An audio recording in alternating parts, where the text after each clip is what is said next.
Hello friends, Radhe Radhe, जय श्री कृष्णा। कैसे हो आप? आशा करते हैं कि आप सब कुशल मंगल होंगे। हम आज बात करेंगे निर्जला एकादशी व्रत के बारे में। निर्जला एकादशी व्रत बहुत ही सर्वश्रेष्ठ है, पुण्यदायी है।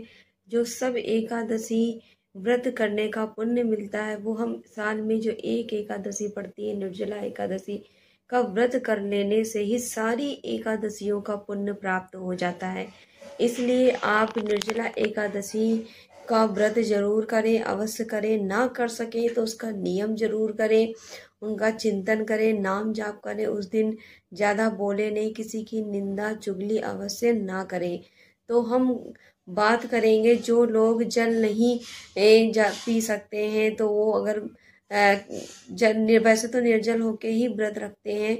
अगर आपको जल पीना है तो आप 3 बजे से 3:30 बजे के बीच में आप ORS डाल के अगर जल पी लेते हो तो उस दिन आपको पूरा दिन एनर्जी बनी रहेगी और इस व्रत को पूरा अच्छे से संपूर्ण कर सकोगे आप।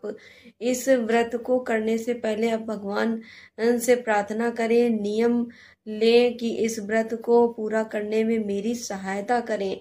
तो भगवान जी आपकी अवश्य सहायता भी करते हैं और इस व्रत को करने की पूरी शक्ति देते हैं। तो इसलिए इस व्रत के इस दिन द्वादशी युक्त 7 तारीख को ज़्यादातर लोग व्रत कर रहे हैं। आप 6 को भी एकादशी का व्रत कर सकते हैं और 7 तारीख मई 2025 ज्येष्ठ मास के शुक्ल पक्ष में जो पड़ रही है उस दिन भी द्वादशी युक्त 7 तारीख को एकादशी व्रत कर सकते हैं। निर्जला एकादशी का व्रत जो है ये बहुत ही सर्वश्रेष्ठ है, बहुत ही पुण्यदायी है, बहुत ही पुण्यदायी है। उस दिन आप लोग दान पुण्य अवश्य करें, दक्षिणा दान दें, जरूरतमंदों को वस्त्र दान करें। जो आपकी क्षमता हो, जितनी आपकी सामर्थ्य हो, उस दिन आप दान अवश्य करें। और उस दिन भगवान को भोग क्या लगाएं, उस दिन आप सीजन का फल लगाइए। जैसे कि आम इस टाइम चल रहा है, आप पीला फल, पीताम्बरी कलर जिसे भगवान को बहुत पसंद है, केला है, आम है, आम सीजन का फल है, तो आप आम का भोग लगाइए। कान्हा जी को आम का मैंगो शेक बना लीजिए, वो भोग लगाइए। भगवान को अत्यंत प्रिय है, बहुत ही ज्यादा मतलब भगवान को पसंद भी है पीला फल, पीली चीजें। और खीर का भी भोग लगा सकते हो, पीली खीर जैसे केसर डाल के मखाने की खीर आप बना लीजिए, उसका भोग लगाइए उस दिन।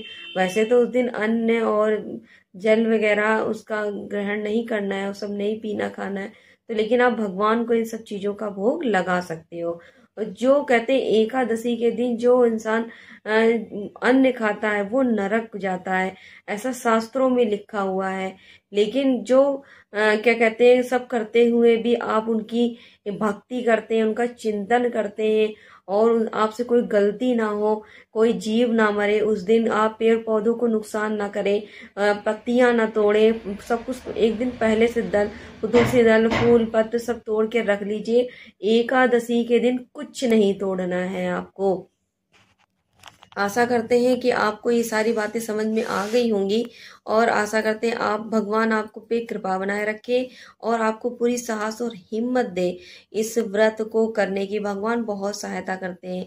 तो चलिए हम शुरू करते हैं। निर्जला एकादशी को भीमसेन एकादशी क्यों कहते हैं और इसकी कथा क्या है? पौराणिक कथा है इसकी। पौराणिक कथा के अनुसार भीम ने व्यास जी से कहा था कि हमसे सारे सभी लोग कहते हैं कि एकादशी का व्रत रखो, तो हम एकादशी का व्रत क्या हम भूखे, वहाँ वो भूख से नहीं, भूखे नहीं रह सकते, हम भूख के बिना बिल्कुल भी नहीं रह सकते, एक भी पल नहीं रह सकते। भीमसेन ने व्यास जी से कहा कि कोई ऐसा व्रत कहो कि हम एक व्रत कर ले और मुझे मुक्ति मिल जाए। तो व्यास जी ने कहा कि वैसे भी हर महीने में 2 एकादशी आती है, शुक्ल पक्ष की और कृष्ण पक्ष की। वो दोनों एकादशी का व्रत कर लेने से आपको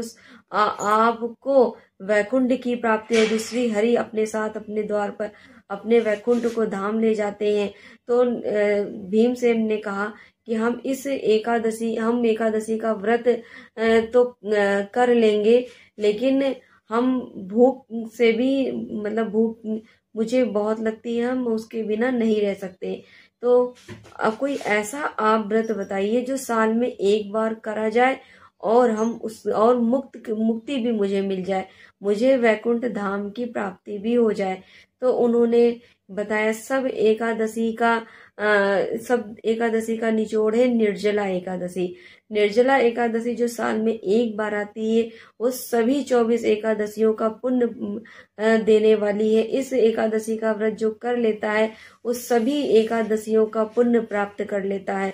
उस एकादशी का व्रत करने से इंसान वैकुंठ प्राप्त करता है और श्री हरि उसको अपने विमान पर बैठा के अपने धाम को ले जाते हैं।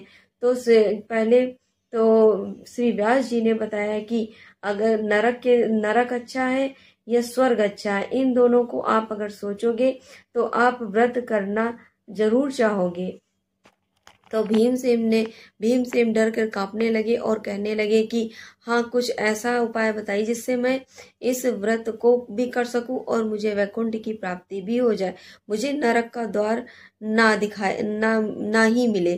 तो उन्होंने निर्जला एकादशी का व्रत किया विधि विधान पूर्वक, और उन्होंने जल भी नहीं पिया और भूख भी उन्हें नहीं लगी। उनको कृपा थी श्री हरि की, उन्होंने व्रत पूरा अच्छे से विधि विधान पूर्वक किया। उन्होंने इस व्रत को संपूर्ण अच्छे से किया और उनसे भगवान बहुत ही प्रसन्न हुए और उन्हें आशीर्वाद दिया कि इस एकादशी का व्रत जो भी करेगा उसको स्वर्ग की प्राप्ति होगी, और उस एकादशी को भीमसेन एकादशी के नाम से भी जाना जाएगा। यह वरदान दिया था भीमसेन जी को, पांडव भीमसेन जी को इस चीज का श्री हरि विष्णु ने वरदान दिया था। तो भक्तों, इस एकादशी का व्रत जरूर करें और नियम करें, नियम का पालन करें और श्री हरि को याद करते रहें। तुलसी माता पर दिया जलाएं, उनका स्मरण करते रहें। तुलसी माता की कृपा बनी रहे। उस दिन शाम को दिया अवश्य जलाएं। एकादशी द्वादशी का पालन करें। द्वादशी के दिन ही जल पिए, सूर्य भगवान जी को जल अर्पित करें। उसके बाद ठाकुर जी को, श्री हरि लक्ष्मी नारायण को जल पिलाएं, शरबत बनाएं, मीठा शरबत बनाएं, उन्हें पहले भोग लगाएं, फिर उसी शरबत से आप अपना पारायण करें, उससे आप अपना व्रत खोलें। तो आपको ये वीडियो कैसी लगी आप सब जरूर बताइएगा और कमेंट में राधे राधे अवश्य लिखिएगा। इससे हम लोगों को साहस मिलता है, थोड़ा अच्छा लगता है। तो आप बताइएगा आपको ये वीडियो कैसी लगी। चैनल पे नए हैं तो सब्सक्राइब जरूर करिएगा, लाइक जरूर करिएगा, कमेंट जरूर करिएगा। राधे राधे। श्री हरिदास कुंज बिहारी श्री हरिदास।